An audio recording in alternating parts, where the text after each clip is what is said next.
Hey there, Horne-Ellstrom here. Welcome to day 1877 of What's You Up To Now, documenting my journey, my personal journey and my digital marketing and my digital journey, probably more my digital journey than anything else. But I share a lot of my business experience because I've spent over 4 decades owning and operating my own businesses in at least 27 offline different industries, lost count online, as well as over a quarter century of that simultaneously in corporate America. Had a bit of a different past work life and career experience than most people I know and meet, which I think gives me a different perspective on things. And I think it's been a great perspective for me. Maybe it doesn't work for everybody, but I think there have been clear advantages that I want to share with other people because anybody can do it. If I can do it, absolutely anybody can do it. Today and every day I talk about and create a couple of pieces of content, and everybody gives me a hard time. Why do you create content every day? And it's because it holds me. I hold myself accountable to doing what I say I'm going to do. One of the most important principles, I think, that one of the easiest things to do to help yourself stand above and the rest of the people that you interact with in any area and aspect of your life. And frankly, how we behave in one area or aspect of our life is often how we behave in other areas because it's inherent in who we are. And if you do what you say you're going to do and you keep your word, number one, it shows other people that they can trust you, but it more importantly shows yourself that you can trust yourself and your own word, that you hold yourself accountable to the things that you say you're going to do.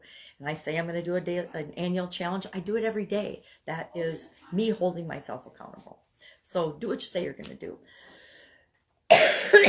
So this year's annual challenge is the Get Your Goals Annual Challenge. And this month we are focusing on our mental well-being, our mental health, the mental area and aspects of our life.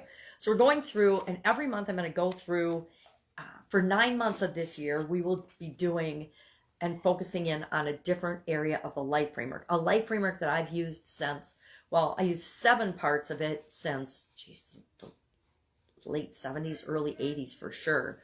And have tweaked it over the years. And in 2021, actually, it wasn't 2020, but in 2021, I got involved with a coaching group that added and focused a lot on communications and confidence, because they're foundational things that all of us need that impact every other area and aspect of our life, which is what the 7 areas that I learned from Tony Robbins and Jim Rohn decades ago does as well. Our physical well-being, our mental well-being, our emotional well-being, our spiritual well-being, our finances, our relationships, our communication, our confidence, and our contribution. All of those areas influence and impact every other area and aspect of our life. So that's the 9-part framework that I use, and it helps me to take what is normally a very chaotic world and life and make a little bit of sense out of it, to put a frame around it that I can use to set goals and objectives, that I can decide and go for what I want in different areas and aspects.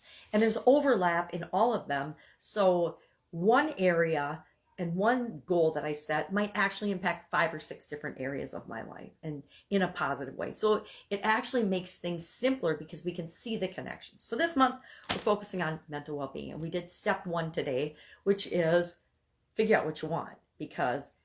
And to do that, first you need to know where you are, your current state of mental well-being and mental health, and then your desired state of mental well-being and health. So that's what we're doing today, and we talked about today how to do that. I created just a little grid for myself in my workbook because I do the work right along with everybody else for the daily action item. And then I just put the things I want to think about in the left-hand column, my current state, my desired state. And that'll help me to identify the gap that I want to fill with the goals I'm going to set for myself this year in the area of mental well-being. And then our idiom for today for Supersize Your Business. I've been sharing an idiom for a couple of years now every day. I started it when I was moving. I got divorced and was moving out of my family home, the home I'd raised my kids in, etc. It was my dream home. I built that house. I designed it. Then I got an architect to actually do the architectural drawings for it. But I did it on software because software was available. It was super fun. I learned a lot from that process about project management. And then my husband and I were the general contractors for that. So we were involved in every aspect of building that home. But since the kids are growing up, it was way too big for me.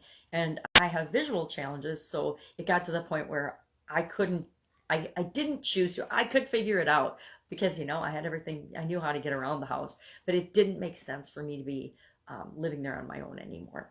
Too big. So, as part of that process, which was a huge process, I'm going to say we lived there like 25 years and had a lot of stuff accumulated, and I needed to downsize and do all those things. So I started doing an idiom every day. I found a book of my kids' idioms. I started sharing an idiom every day, what it mean, where did it come from, and then I put a spin on it. Well, how can you use that to build and grow your business? How can you use that idiom to have an impact or just to think about it in relationship to your business or to the people you serve, etc. So today's was, it's all in your head. Now, I I Googled and ChatGPT'd. I asked the AI, are there any, mental well-being idioms? And this one came up, and this one I have a lot of love-hate affinity to because I've got a lot of experience with it. When I was younger, I had health challenges that the doctors couldn't figure out. And they're not sure where this originated, but they believe that it came from the medical field where literally doctors didn't know the root cause of something or the cause of something or couldn't diagnose somebody with something or some symptoms. So they would often divert to, oh, it's all in your head. It's just in your imagination. It's not real, which, what does that do?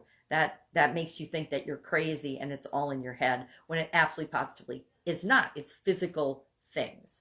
So I shared some personal stories with that particular idiom and my thoughts on that. But how can we take that and tie it to building and growing and supersizing our business?